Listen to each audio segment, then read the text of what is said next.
కుప్పంలో నారా భువనేశ్వరి గారి ప్రసంగం చూస్తే స్పష్టంగా అర్థమైపోతుంది చంద్రబాబు నాయుడు పని అయిపోయిందని. సో మేము ఏదైతే ఎన్ని రోజులు చెప్పుకుంటూ వచ్చామో ఈరోజు తన మనసులో మాట, చంద్రబాబు నాయుడుకి రెస్ట్ తీసుకునే వయసు వచ్చింది, ఇక ఆయన రెస్ట్ తీసుకుంటాడు, కుప్పంలో కంటెస్ట్ చేయాలని నాకు కోరికగా ఉంది అని చెప్పి భువనేశ్వరి గారు తన కోరిక బయట పెట్టడం చూస్తుంటే పాపం చంద్రబాబు నాయుడుకి పని అయిపోయిందన్న సంగతి అర్థమై ఉంటుందని అనుకుంటున్నాను. ఎందుకంటే ఈరోజు కుప్పం ప్రజలకి తాను 3 సార్లు ముఖ్యమంత్రి అయినా మంచినీళ్ళు కూడా ఇవ్వలేని పరిస్థితి. 26వ తేదీ జగన్మోహన్ రెడ్డి గారు వస్తున్నారు. కుప్పం చిరకాల కోరిక అయిన మరి హంద్రీ నివా ద్వారా ఏ విధంగా నీళ్లు ఇవ్వబోతున్నారో కళ్ళారా చూడబోతున్నారు. అంతేకాకుండా అక్కడ ప్రజలు కోరుకున్న విధంగా మున్సిపాలిటీని చేశాం, రెవెన్యూ డివిజన్ని చేశాం. ఈరోజు మీరు చూస్తే ప్రతి కుటుంబానికి సంక్షేమాన్ని అందిస్తూ ఈరోజు ప్రతి ప్రాంతాన్ని కూడా కుప్పంలో అభివృద్ధిని చేస్తుంటే ఇక చంద్రబాబు నాయుడు పని అయిపోయింది, ఇక్కడ ఆయన కూడా గెలిచే పరిస్థితి లేదు అనేది వాళ్ళకి అర్థమైంది. కాబట్టే తెలివిగా మా ఆయన రెస్ట్ తీసుకోవాలి, నేను కంటెస్ట్ చేస్తానని భువనేశ్వరి గారు చెప్పడం చూస్తుంటే అందరూ కూడా నవ్వుకుంటున్నారు. పోనీ ఇప్పటికైనా ఆమెకు అర్థమైందని. సో కుప్పం ప్రజలకే ఏమీ చేయని చంద్రబాబు నాయుడు ఈ రాష్ట్ర ప్రజలకు ఏమీ చేయడన్న సంగతి రాష్ట్ర ప్రజలకు తెలుసు. కాబట్టే కుప్పంతో సహా 2024 175కి 175 జగనన్న కొట్టబోతున్నాడు. ఈ రాష్ట్ర ప్రజలకి మరింత సంక్షేమాన్ని, మరింత అభివృద్ధిని అందించబోతున్నారు.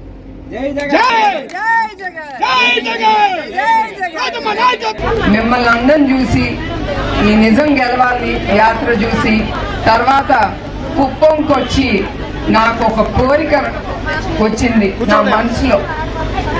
మీరు ఫ్రీగా ఉండండి, నేనేం అడుక్కుంటున్నాడు. ఏమని అడుక్కుంటున్నాడంటే సంక్షేమ కార్యక్రమాలు చంద్రబాబు నాయుడు గారు వస్తే ఇవ్వము అని మాట్లాడుతున్నాడు. అసలు సిగ్గుందా? అసలు బుద్ధి ఉందా?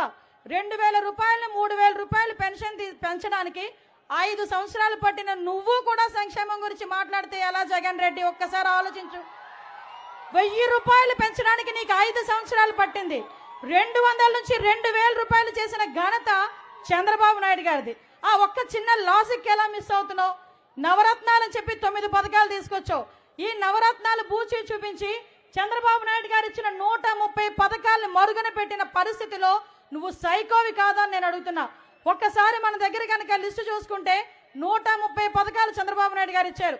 మీ అందరికీ తెలుసు, ఎవరైనా ఇంట్లో చనిపోతే చంద్రన్న బీమా, మీ ఇంట్లో పెళ్లి అయితే పెళ్లి కానుక, మీ అందరికీ కూడా పెన్షన్ ఒక పక్కన, పెళ్లి కానుక, సంక్రాంతి కానుక, రంజాన్ తోఫా, క్రిస్మస్ కానుక, అలాంటి బెస్ట్ అవైలబుల్ స్కూల్స్, విదేశీ విద్యా పథకం, స్టడీ సర్కిల్స్, అదేవిధంగా అన్నా క్యాంటీన్లు, ఇంకా చెప్పుకునే పోతే ఎస్సీ కార్పొరేషన్లు, బీసీ కార్పొరేషన్లు ద్వారా రుణాలు, ఇలాంటివి చెప్పుకుంటా పోతే ఒక్క మాటలో చెప్పాలంటే చంద్రబాబు నాయుడు గారి సంక్షేమం ఎలా ఉంటుందంటే తమ్ముళ్ళు, పుట్టబోయే బిడ్డ దగ్గర నుంచి చనిపోయి మహాప్రస్థానం ద్వారా శ్మశానానికి వెళ్ళినంత వరకు ఉంటుంది సంక్షేమం.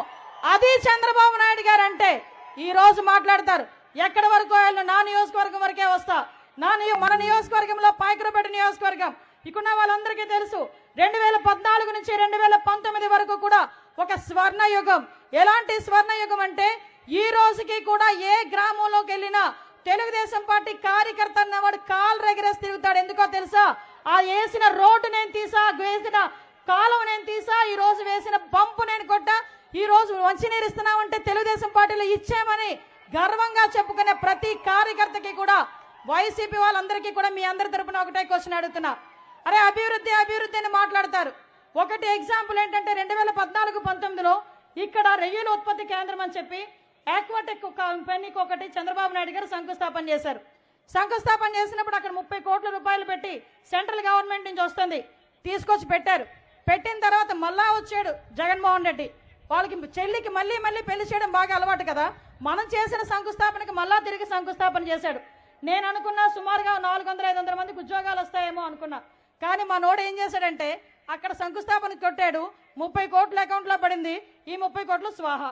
ఈ రోజుకి కూడా శంకుస్థాపన రాయికి బూజులు పట్టినాయి తప్పించి ఒక్కటి కూడా చేసిన పరిస్థితి. ఇక్కడ కోటూరెట్ల మండలంలో మీరు వచ్చేటప్పుడు చూసుంటారు సార్, జల్లూరు బ్రిడ్జ్ పరిస్థితి ఏందిరా అంటే 4 కోట్లు పెట్టి మనవిస్తే కనీసం అప్రోచింగ్ రోడ్లు కూడా వేయలేని దుస్థితిలో వీళ్ళు ఉన్నారు. ఇక్కడ పందూరు బ్రిడ్జ్ ఉంది, 6 కోట్ల రూపాయలు పెట్టి పందూరు బ్రిడ్జ్ కట్టించాం. అది కూడా తెలుగుదేశం పార్టీ హయాంలోనే 2 సార్లు కూడా బ్రిడ్జ్ కట్టించాం. అది ఇంకొంచెం అసంపూర్తిగా ఉండిపోయిందని ఇక్కడున్న ప్రజలందరూ కూడా ఏదో కళ్ళబొల్లి మాటలు మాట్లాడితే నమ్మి ఓటేస్తే ఈ రోజు అటువైపు రావాలంటే ముఖం చాటేసుకునే పరిస్థితి వైఎస్ఆర్సీపీ వాళ్ళకి కనిపించడం అనేది నిజంగా దౌర్భాగ్యం. వాటర్ ప్రాజెక్టుకి 180 కోట్ల రూపాయలు ఇచ్చి ప్రతి ఇంటింటికి కూడా మంచినీటి కుళాయి ఇస్తామని చెప్పి ఆ రోజు తమర హయాంలో శంకుస్థాపన జరిగితే ఈ రోజుకి మేము పూర్తి చేస్తామని చెప్పారు. అందరూ వెళ్ళారు. ఏం చేశారా అయ్యా వీళ్ళందరూ అక్కడికి వెళ్ళి అంటే రంగులు వేశారు. దానికి 3 రంగులు వాళ్ళు బ్లూ రంగులు వేపించుకున్నారు తప్పించి అక్కడ ఒక తట్ట ఇసుక కూడా వేసిన పాపాన పోలే.